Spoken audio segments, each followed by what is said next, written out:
Well, hey, everybody, I'm Tom Davis with Signpost. Today, we're really looking forward to talking with our guest, Adi Azaria, the CEO of Workiz. We're really pumped to talk to him about how to use simple hacks and tools to automate the workflow of your business, really at any stage of growth.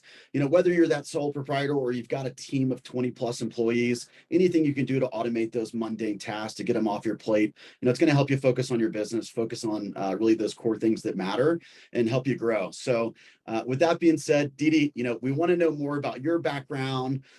What's the background with Workiz? But first, we kind of have a little bit of a tradition here. Some folks call it cheesy. That's my dad joke because it's pizza related. But what is that one thing that you're never going to put on a pizza, no matter what? Ooh, that's a tough one. I even eat pizza with the hummus. So I go like very extreme with my pizza. What I would never put on my pizza. Another pizza. You wouldn't double stack, so you'll never find you eating a calzone because that's just a folded pizza. Got it. Well, I will have to try the hummus. I've never thought about putting chickpeas on my pizza, so that sounds really good. Really good. All right, I'll check it out, man. Well, so tell us a little bit about you and your background. Absolutely. So I started like 20 or so years ago as a locksmith in LA, actually. The worst locksmith ever. I hope you never encounter me in any of my services. After a long period of time, I realized that this is probably not what I should do in my life. So I shifted to more into the high-tech industry. I finished my degree in computer science and founded one of the biggest BI companies in the world, business intelligence companies in the world. It's called Sisense with four of my friends. 13 years later, I met the Workiz gang. They were locksmith in San Diego, not like me, very successful. And yada yada, we fell in love. We started the startup journey to help service people all around the world to be better, to get more jobs, and to focus on what they do best, which is service, and we do the rest. That's awesome. Well, I'm glad to hear that you found your calling. You went from hacking locks to hacking together software. So I'm glad you found your passion in supporting those service businesses. That being said, first do want to say that we are super excited to be working with y'all, as a new partner. As you mentioned, we really love seeing the work that you're doing in terms of empowering that small business owner, that home service pro, to really helping them simplify and streamline their businesses. So, as you mentioned, they can focus on what they do best and really provide that good core experience to the customer. And I also am glad to hear that story of Workiz and really how it kind of came about of really coming full circle from that home services area with the locksmith to then being on the software side and really helping solve for those problems because you experienced them firsthand. So, that being said, you had your own locksmith business. You're now on the software side. I'm kind of curious, what are some of those common business challenges, whether they were from your own experience when you were running your own locksmith agency to what are we seeing new contractors face when they are launching their business? What are some of those pieces that you're helping folks solve for? You'll be surprised. Like I have a lot of examples, but one of the things that strikes me most is parking. Okay, it's unrelated to service, but believe it or not, when a service guy gets to your house and if it's a big city, parking is the number one thing that they are lacking. But let's put it aside. I mean, it's an insight I just got a few days ago. But in general, we see businesses strive or I guess fail on the other hand on everything that is not the service itself. So the entire managerial side, the stuff that takes the weekend to go over, like unpaid invoices or calling back clients or just market yourself. This is where we see most businesses fail, and this is why they need companies like Signpost, like Workiz, to manage those things mainly automatically. Yeah. So you're kind of talking about like these, should we say, ancillary things that aren't core to that home service piece. So do you think that it's just that the business owners aren't necessarily prepared for some of those aspects of managing the business, or like, you talk about using the weekend to manage materials or communicating with clients or dealing with uncollected invoices. Like, what are those other non-technical pieces that folks are really dealing with? I'm always saying that when you open a startup or you open a software company, it's 10% product and 90% execution. It's very similar in the service world. Like, how to do your plumbing or your HVAC work very well. I mean, you're super, you're a pro at that. But the rest needs to have a lot of attention, because when you build a business, a successful business, it's like an oiled machine. So what are those things that makes a business successful? A steady lead flow. So how many leads can I bring, and how can I actually consume on a daily basis or a weekly basis? Am I measuring those sources of leads? So I'm advertising on Facebook or Yelp or whatever. Where does my money goes, and what is the ROI? How do I measure that? It's everything starts from there, right? So it's eventually it's a pipeline. How many leads did I get? How many wins did I get from these leads? How fast did I get to them? What's the average job per source? Okay, who of my technician is doing most of my money for me? Technician, dispatcher, it is a complex business. Even if you have 3 people in the field, a dispatcher, and you're an owner manager, you have a complex business. And understanding that is when you start succeeding as a business, from my point of view. Got it. So let me ask you this. And so like you're talking about, like, you got your dispatcher, your 3 techs, you mentioned like an owner manager. You're looking at where you're spending money on leads, how are you measuring kind of that ROI piece, things like that. Like, I don't want to describe some of those as maybe being mundane, because some people really, really love that. I myself sometimes struggle with the kind of administrative side of things, of like, kind of daily task work. Like, what are some of those pieces from either your experience or with the Workiz clients that you're working with? Like, are you able to kind of see how much time people are spending on some of these mundane tasks and repetitive tasks? How does this kind of thing hold you back from growing? So I have millions of examples. Let's go over the most common ones. We see people working weekends, in the entire weekend, every month or every 2 weeks, on commissions. So many of our contractors are working with subcontractors, working on commissions, and you put everything in Excel, and then you start doing the numbers. You always have mistakes. It's always it's a hazard zone. And the hazard is, an angry technician that didn't get the right paycheck. We automate this at Workiz, by the way. We have a commission model just to automate all this, tedious work. But this is one way of looking at it. The other way is unpaid invoices. I mean, how many times you find yourself over the weekend going over your invoices and see who didn't pay you? Okay, it is very common to send an invoice, just wait for the check. It still happens in many places around the US today. And then you find out that this guy that you did a job of $1,000 just didn't pay. And then you need to call them and recall them and so on and so on. This can take ages to do. Time sheets, I mean, just clock in, clock out, how many hours each person worked. This takes tons of time. Inventory is huge for many of our businesses. So if you don't keep track, you know what happened? You just go to a job and you miss a part, right? And it's like, oh, how could I do that? And it happens over and over again. So inventory is a big part of what we do as technicians. I mean, in the field, our truck is basically our warehouse, and we need to make sure that everything fits. Like every little key is in its drawer, and we need to make sure that we have enough keys of this kind, because otherwise we could not do the job. Right. So this takes a lot of time.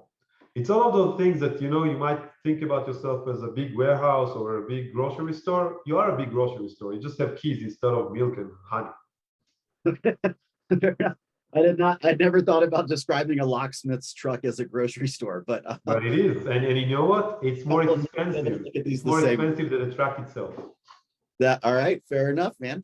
All right. So you're talking about, the invoicing, counting hours, stuff like that. Like, you're talking about, like, obviously wanting to automate. Like, what are some of the tools you can use to automate that? Is it just becoming a better spreadsheeter so your formulas are the same? Is it, how do you set up reminders to make sure that you are collecting those invoices? Like, one of the things that we've learned in talking with some previous guests is, to your point, people send that invoice and they just sit back and think they're going to get paid, and they spend a ton of time chasing them down. So, in your own experience, like, what have you kind of found to be those resources that are able to help you kind of automate those routine tasks? We always look at our clients and get our innovation from them. Like, how do they do things in a smarter way? So we have people that are connecting, their spreadsheet, or before Workiz, but connecting their spreadsheet of unpaid invoices to Zapier, and Zapier send these guys, reminders and so on. So we took this concept and embedded it within our software. Said, okay, take all our unpaid invoices at once. I mean, there could be hundreds in some cases, and with a single click, you have hundreds of text messages sent to clients with payment link. Okay, this enable a contractor to collect money without even calling anybody. And believe it or not, and this is a tip for everybody, if you ping enough times, the other side will surrender. And I'm not saying it as a don't be spammy, but on the other side, they owe you money.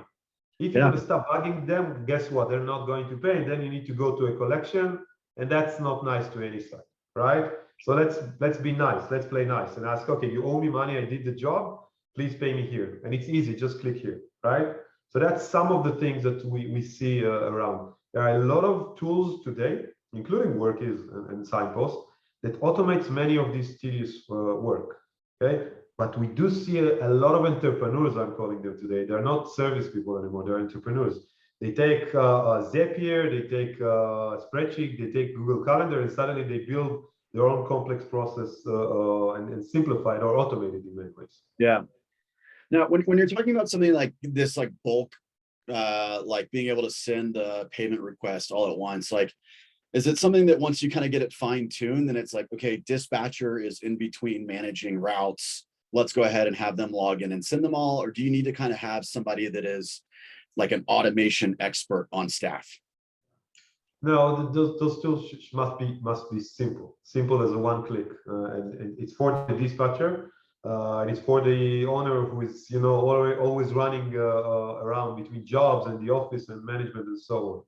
Yeah. So it needs to be a single click, very simple, very clear. This is what you do. This is what's going to happen a second later. And if you don't do that, nobody's going to use that. Yeah. Okay, that makes sense. And then out of curiosity, kind of what you're seeing, like you mentioned, like with the users that you're learning from and things like that, like, is there anything that's really stood out to you in terms of somebody that's being really innovative with their day-to-day in terms of how they're managing their business? Like you mentioned a moment ago, you got a million examples, but anything concrete where you could say, this contractor did X, Y, Z, and here's what they're seeing from it? Yeah, absolutely. We have a guy in one of the industries. I cannot share too much about what he does, but in general, he has like a few dozens of technicians all around the States. And he sends job to them. They're doing the job. That's great. But again, inventory is a huge challenge. Okay. What he does, he automated the process of low inventory through the Workiz platform. So whenever something is low inventory, he basically gathers all this information once a week. He sends a request automatically to the warehouse, and the warehouse sends a full package to the technician's home. Okay. So they can unpack it into their smaller warehouse, which is basically their truck, right? Yeah. So they never get into a situation where they come to a job and don't have the right tools, and they don't need to do anything to do that. It's basically auto fulfillment, low inventory, auto fulfillment, and of course, it does a lot of analysis around what's the most common keys that they need, how many keys they need in a week. So everything is really data oriented. Yeah. I was amazed to see this operation running, to see few dozens of packages with keys, locks, etc., sent all around the States every week. It's, from my perspective, this is how a business should be running. That's awesome. And then to your point, they're not walking around the warehouse individually counting. They've just got it set up on their end where they say if inventory is lower than 50 keys, order more. Yes, exactly. Got it. Yeah, I can only imagine how many business owners aren't using something like just a simple notification like that to themselves, and then they realize, oh my goodness, we're on site, we don't have the key. sorry. just lost a couple of $100 minimum for just this mistake, and it happens between 4 and 6 times on an average a month for every business that does not preserve or use inventory solutions. Yeah, yeah, totally. I'm kind of curious, like when I think of like automation or something like that, I mean, obviously the inventory piece is maybe not necessarily unique to the individual client that's being served, but when I think of like automation, I think of like a basic task being set up to obviously be done automatically. But is there a way to personalize it? It kind of seems almost in a way, because you're automating it, it's a very impersonal process. So like, how does that home service owner kind of make it a little bit more of that higher touch point, so it's not just somebody getting a mass notification that's been automated? So at Workiz, we use a lot of custom fields. So basically, you can customize the system towards any business service. There are not two locksmith shop or two HVAC shops that are the same. They two of them will act totally different. So what we've done, we've created a set of customization from the fields, from form fields that we start with, then through the documentation themselves. So if it's a custom estimate or custom invoice. Yeah. And once you have the custom fields ready for your business, whether it's in locksmith, for instance, it's key car model that they have to add. Of course, you have first name, last name, and some other personal information. Use this information in the text messages, in the emails that you send. Of course, in the phone calls, that's very basic. But when you do that, the mass automation works in a personal way. So, hey Tom, this is Jerry from XXX Locksmith. I saw that we were doing a car lockout last week, and the car lockout is coming again from a field, a custom field, right? And then the entire communication is very personal. Okay, I know this guy. He knows my name. That's the job he was doing, and that's the amount that I still owe him. Nobody needs to type it, of course. Everything is done automatically.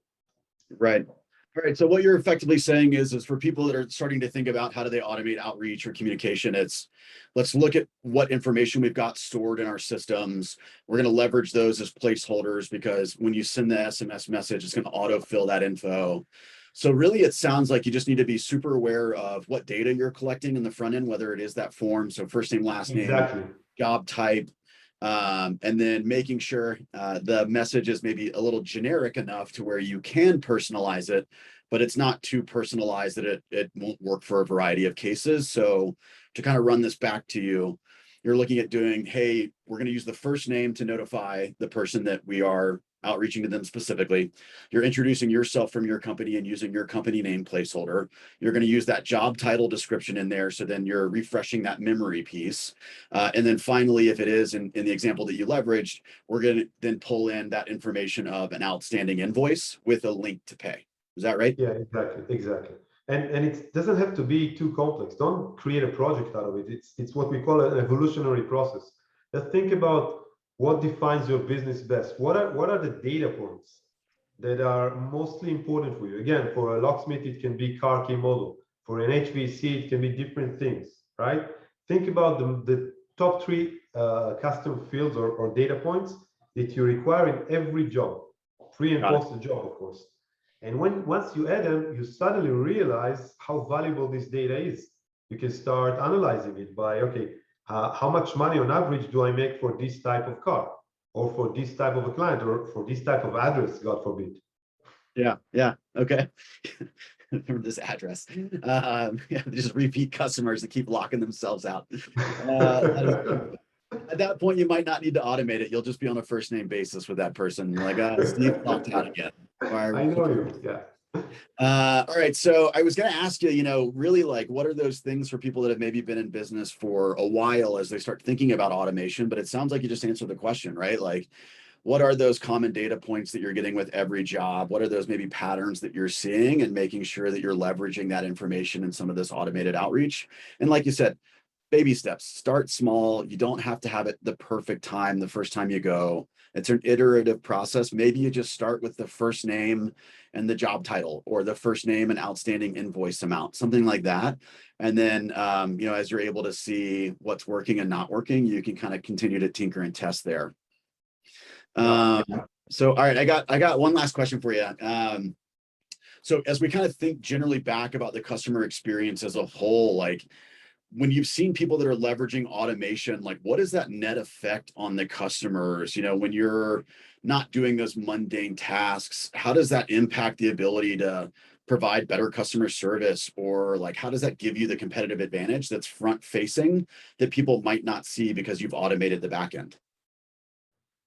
A lot of the things that we do today are investment in customer relations. Good customer relation doesn't matter if the job that you've done was good or not.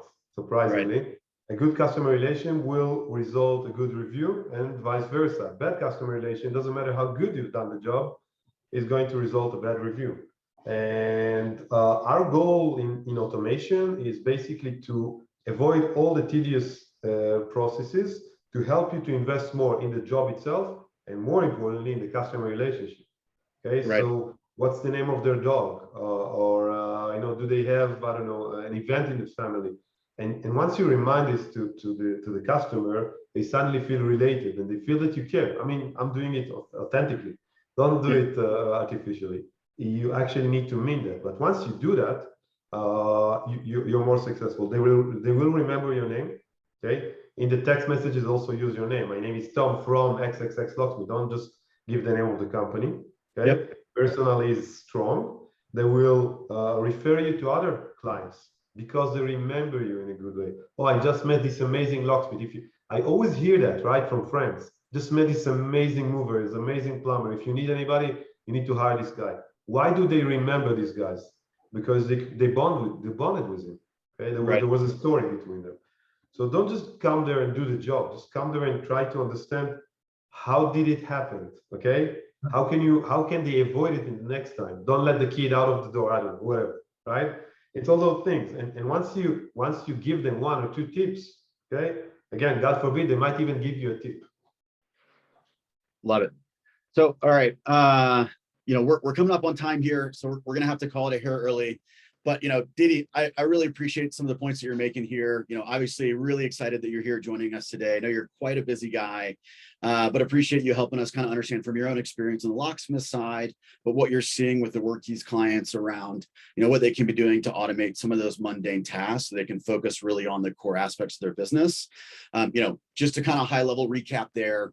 We're starting at a basic level, look at those things that are really taking you away from maybe your time with friends and family on the weekend. So if somebody fills out that form, maybe set it up to say, automatically send an SMS to say, thanks so much for reaching out. When's a great time to call you back? And then that way you're already instigating that initial follow-up. The client can tell you when it's convenient for them to talk, so you can schedule accordingly. If we're thinking about the invoice collecting and billing, maybe you've got something that says, after 7 days or 2 weeks or a month, automatically send that SMS message to remind them that the job's available. As you mentioned before, right? Let's start small. We don't have to reinvent the wheel or boil the ocean, as they say. Let's just use a basic first name, reintroduce yourself, have that personal aspect, and make sure that we are providing that authentic experience, but in a way that takes it a bit off of your plate, so that you can really focus on those core relationships and providing that great service. As always, Workiz, Signpost, we're committed to helping these home service communities grow by sharing kind of, resources they can help grow their business. Would love to have you connect with the Workiz team. Their Instagram handle is at workiz.easy on Instagram, and then at Workiz on Facebook. So go give them a follow, check them out. As Didi mentioned, they're doing some really cool stuff to help people grow their business and automate the mundane.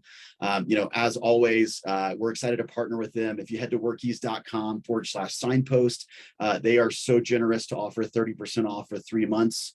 And as always, if you have any questions about, automating the email communication, some of the SMS components or review requests, give us a shout at Signpost. We're always happy for that piece. And Didi, any kind of wise words you want to leave the folks at home with? Yes, as a service, as a home service entrepreneur, I would say, focus on the job's yield. Okay, anything that takes you from the job's yield, just try to automate.